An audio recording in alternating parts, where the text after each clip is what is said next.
Hello दोस्तों, आपका बहुत बहुत स्वागत है हमारे इस चैनल पर। आज हम आपको बताएंगे क्लास 12 यूपी बोर्ड परीक्षा में पूछे जाने वाले इम्पोर्टेंट रस।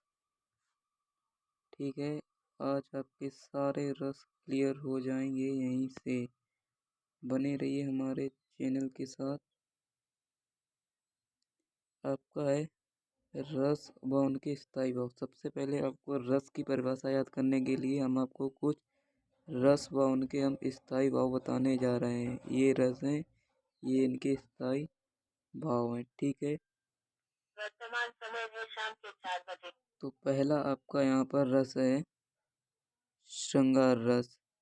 इसका है रतिस्ता भाव। फिर हास्य रस हास, करुण रस का शोक, रौद्र रस का क्रोध, वीर रस का उत्साह, भयानक रस का भय, भीभत्स रस का जुगुप्सा, अद्भुत रस का विस्मय, शांत रस का निर्वेद, वत्सल रस का वत्सल, वत्सल रस का वत्सल। अब आपके ये इतने हो गए हैं। अब चलिए हम आपको इनकी एक एक परिभाषा जो क्लास 12 2027 में पूछी जाती है वो करवाते। सबसे आपका पहला आता है श्रृंगार रस। अब श्रृंगार रस किसको कहते हैं? रति। श्रृंगार रस का क्या था? स्थायी रति। आपको परिभाषा सब में एक ही मिलेगी, सिर्फ आपको यहाँ पर स्थायी भाव और जो आप रस की परिभाषा लिख रहे हो वो यहाँ पर आपको रस का नाम बस।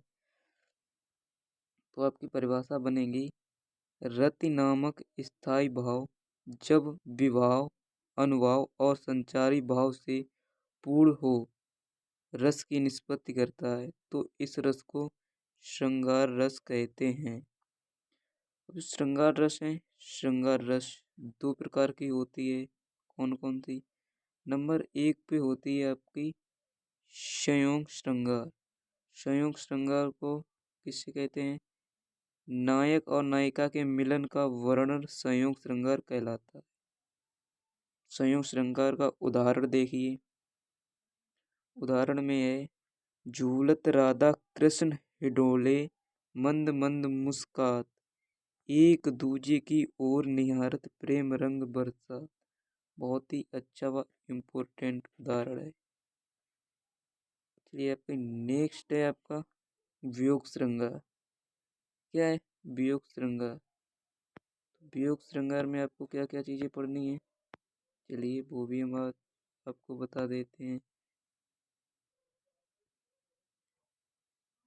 जब नायक और नायिका के मिलन का अभाव रहता है और विरह वर्णन होता है वहाँ वियोग श्रृंगार होता है। इसका उदाहरण सबसे अच्छा है हे खग मृग के मधुकर श्रेणी, तुम देखी सीता मृग नैनी।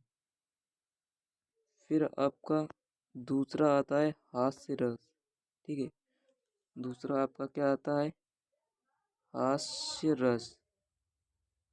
इसका आपको उदाहरण करना है, ये भी बहुत ही इम्पोर्टेंट व बहुत ही अच्छा उदाहरण है।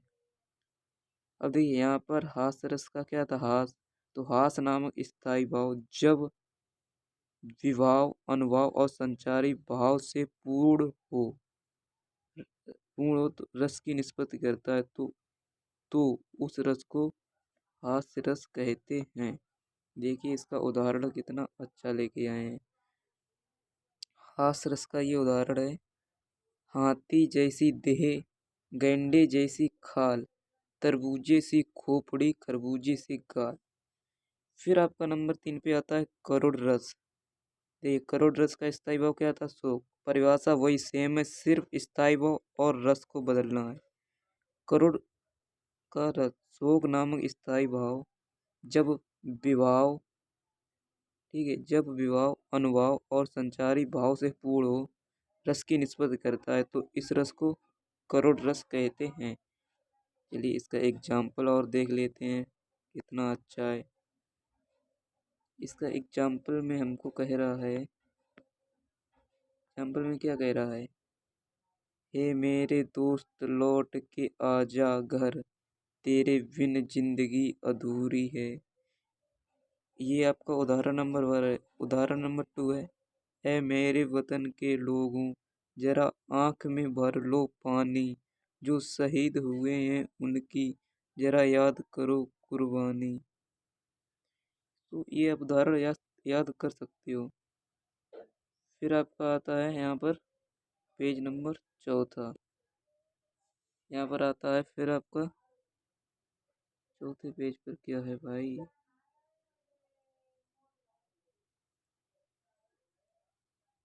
ये यहाँ पर एक पेज ही लगता है गायब हो गया है।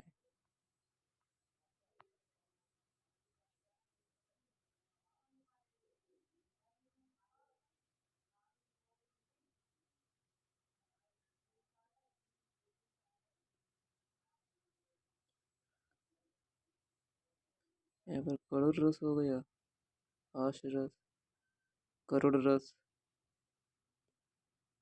शांत रस, चौथे नंबर पेज ही लगता है। चलिए ये देखिए वीर रस का उदाहरण है, बहुत ही जबरदस्त उदाहरण है। रणवीच चौकड़ी भर भर कर चेतक बन गया निराला था, राणा प्रताप के घोड़े से पड़ गया हवा का पाला था। उदाहरण नंबर 2, खूब लड़ी वह मर्दानी जो झांसी वाली रानी थी। फिर आपका आता है बहुत ही इम्पोर्टेंट शांत रस।